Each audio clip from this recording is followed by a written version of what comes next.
صل على سيدنا ومولانا محمد وعلى آله وصحبه وبارك وسلم. مگر یہ کہ اب دوستی کا کوئی خیال ہی نہ کیا جائے، دینی بھائی کا کوئی خیال نہ کیا جائے، اسلام اس کو کہاں گوارا کرے؟ جیسے کوئی کہہ دے کہ بھیا رمضان تو نکل گیا، اب کہاں آپ آئے ہو؟ ہم کو تو جو دستے سخاوت دراز کرنا تھا رمضان میں ہم نے کھول دیا تھا، جو ہمارا ہاتھ پھیلا ہوا تھا تو تم کہاں سمٹے تھے؟ اس وقت تو تم دکھائی نہیں دیے، کہیں دنیا کے پردے پہ تھے ہی نہیں. اب ہم نے ہاتھ سمیٹ لیا ہے تو تم جھولی لے کے آ گئے ہو. یہ نہیں ہے، ہمیشہ دو. یہ اور بات ہے کہ رمضان میں زیادہ دو، یہ ہے، اس طرح ہے، ہمیشہ دو.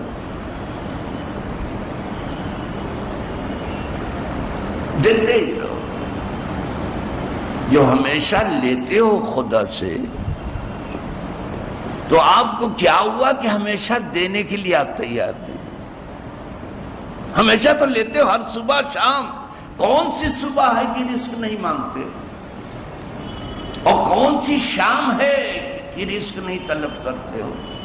اور کون سا دن ہے کہ روزی نہیں مانگتے؟ اور کون سی رات ہے جس میں روزی کا خیال نہیں ہے؟ روزے کا خیال تو صرف رمضان میں ہے. روزی کا خیال ہر وقت سر پہ چڑھا ہوا ہے.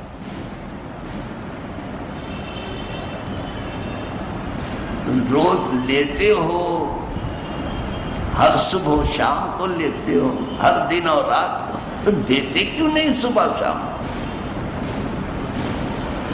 جب لینا ہے تو دینا بھی ہونا چاہیے. یہ اور بات ہے، وہ دینے والے کی شان ہے، دیتا ہے. تم اپنے طرح سے دو جیسا دیتے ہو.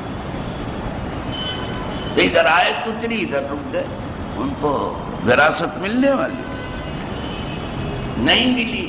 لیکن اب یہ کہ بالکل نہیں ملے گا، بھلے دینی بھائی ہوتا رہے،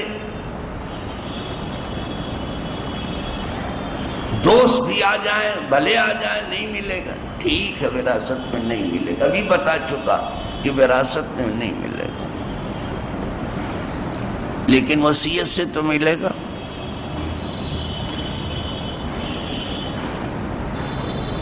اگر آپ کو احسان ہی کرنا ہے دینی بھائی کے ساتھ، 1/3 میں وصیت کرو،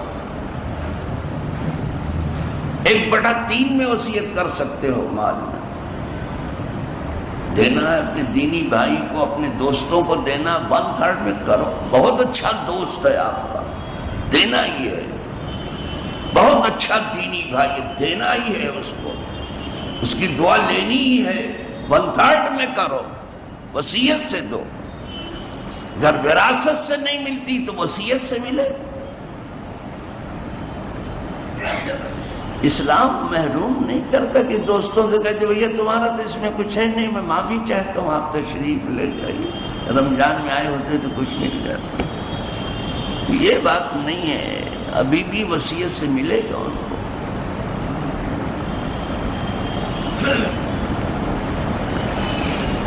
چلو صاحب.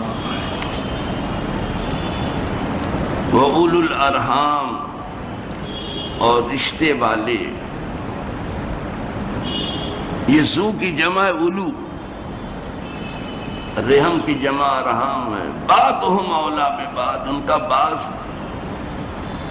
بعض کی نسبت زیادہ حقدار ہے اللہ کی کتاب میں. کس سے زیادہ حقدار ہے؟ من المومنین والمہاجرین، جو ایمانی بھائی ہیں ان سے، اور جو مہاجر ہیں ان سے بھی زیادہ حقدار رشتے والے. یہ وراثت کا ذکر ہے. یہ زیادہ حقدار ہیں کس سے؟ ایمانی بھائی سے، مومن بھائی سے، اور مہاجر سے بھی. مہاجروں کو وہ بہت مہربان تھے، یہ ہجرت کر کے ان سے بھی زیادہ حقدار قریبی رشتہ دار. الا ان تفعلوا الى اولیائکم، مگر یہ کہ تم کرو اپنے دوستوں کے ساتھ معروفہ کوئی بھلا کام، کوئی بھلا کام کرنا چاہتے ہو، نیکی تو وصیت کر دو دینی بھائی کی، کہ 1/3 میں میں وصیت کر سکتا ہوں مال کے، تو اس میں سے دے دو ہمارے دینی بھائی کو، دے دو ہمارے دوستوں کو۔ کان ذالک فی الکتاب مسطورا، یہ احکام اس کتاب میں لکھے ہوئے ہیں، اب وصیت سے مل جائے۔ اور کتاب سے مراد لوح محفوظ بھی ہے، لوح محفوظ پر لکھا، یہ وہیں سے منتقل ہو کے کتاب آئی، یہ کتاب کے احکام ہیں۔ یہ نہیں کہ کسی کو بالکل آپ سرے سے کہہ دیں کہ نہیں صاحب آپ کا تو کچھ بنتا نہیں ہے، آپ مجھے معاف کیے۔ بنتا کیوں نہیں؟ اس طرح نہیں بنتا تو اس طرح بنتا ہے۔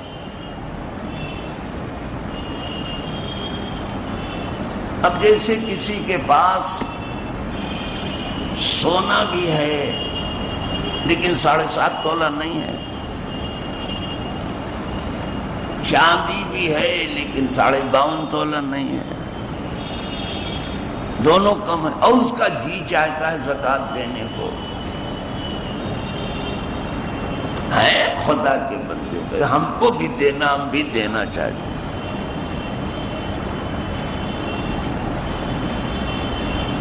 تو بس سونے کو بھی چاندی بنا لو، پٹ سے زکوٰۃ نکل لے، اب دونوں کو ملا دو، جو سونا ہے اس کو بھی چاندی بنا لو، چاندی کو چاندی سے جوڑ دو، اب زکوٰۃ تڑپ نکلے گی آرام سے، اب نصاب بن جائے۔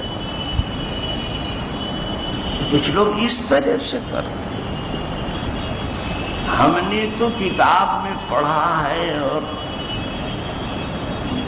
بار بار جو ہے دل بھر آتا ہے ایسے اللہ والوں کے لیے، اور آنکھیں آنسوؤں سے ڈبڈبا جاتی، کیا شان تھی۔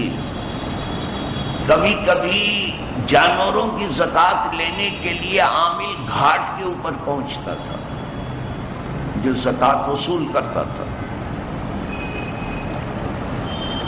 یہ وہ مال حکومت کی طرف سے آتے تھے، گھاٹ کے اوپر جاتے تھے، کیونکہ گھاٹ پر سب جانور ہوں گے، نہیں تو لوگ چھپا دیتے تھے، کچھ تو ایسے تھے، لیکن گھاٹ پہ کہاں چھپائیں گے، وہاں تو پانی پلانا ہے، نہیں تو جانور کیسے زندہ رہے، وہ گھاٹ پہ جا کر لیتے تھے زکوٰۃ،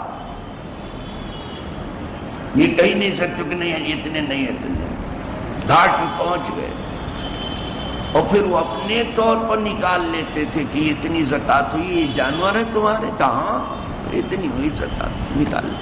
ان کو حکم تھا کہ نہ بالکل اوپر کا مال لیں نہ بالکل نیچے کا، نہ اعلیٰ لیں نہ ادنا، نہ معمولی لیں نہ بالکل بڑھیا، ایسا بھی نہیں، درمیانی مال لیں، بیچ کا۔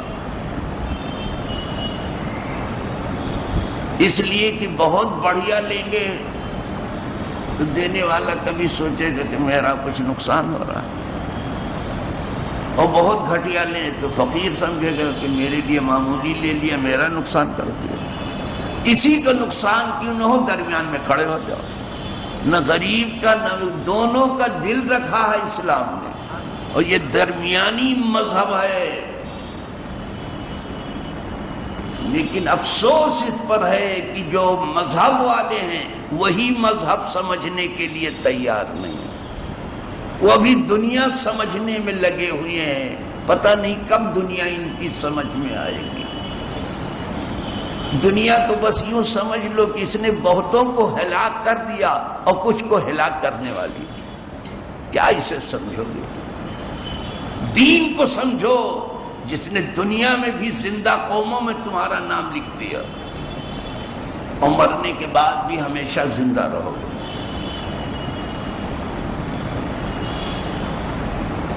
تو وہاں عامل لے لیتا تھا، درمیانی مال لیتا تھا، تو کچھ خدا کے بندے ایسے تھے کہ کہتے کہ آپ نے تو درمیانی لے لیا، ہمیں جب اللہ کے لیے یہ کام کرنا ہے تو جو ہمارا اوپر کا مال وہ زکات میں لو. جھگڑا کرتے تھے یہ بیچ والا کیوں آپ نے لیا, اوپر والا کیوں نہیں لیتے ہو؟ ہم تو اوپر والے کے قانون پر عمل کر رہے ہیں, اس کے لیے جی رہے ہیں اور مر رہے ہیں, اس کے لیے تو اوپر کا مال لو. جھگڑا کرتے تھے کہ اوپر کا لو, اب جھگڑا کر رہا کہ نیچے کا لو, اور نہ لو تو زیادہ اچھا ہے. بلا حول ولا قوت الا باللہ. ان کو پڑھتے ہیں تو ہم دنگ رہ جاتے ہیں. جھگڑا کرتے تھے عامل سے, وہ کہتا تھا مجھے حکم نہیں ہے اوپر کا لینے کا, لیکن ہم دے رہے ہیں نا آپ کو, اوپر کا لو مارو. اللہ ہزاروں رحمت کرے ان پر. کیا حسن نیت, کیا حسن ادا تھی. نیت بھی اچھی اور ادا بھی اچھی. جب ادا ہی کرنا ہے خدا کے لیے تو اس طرح سے یہ حسن ادا ہے. اب قدرت تو دل ہی دیکھتی کہ میرے بندے کے دل میں کیا.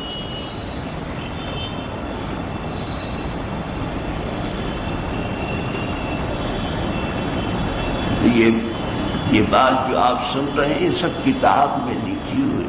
خدا کرے کہ یہ بات جو لوح محفوظ میں لکھی ہے,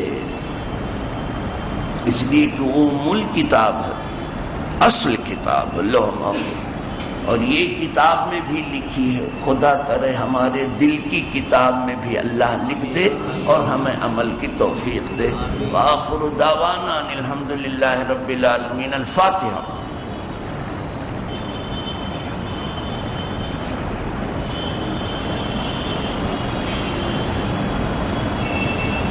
ان اللہ وملائکتہ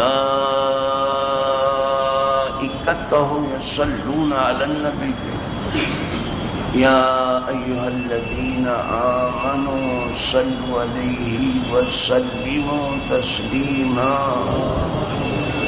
اللہم صل وسلم علی سیدنا محمد وآلہ وأصحابہ وبارک وسلم. صلاۃ والسلام علیک یا رسول اللہ. سبحان ربک رب العزة عما یصفون وسلام علی المرسلین والحمد للہ.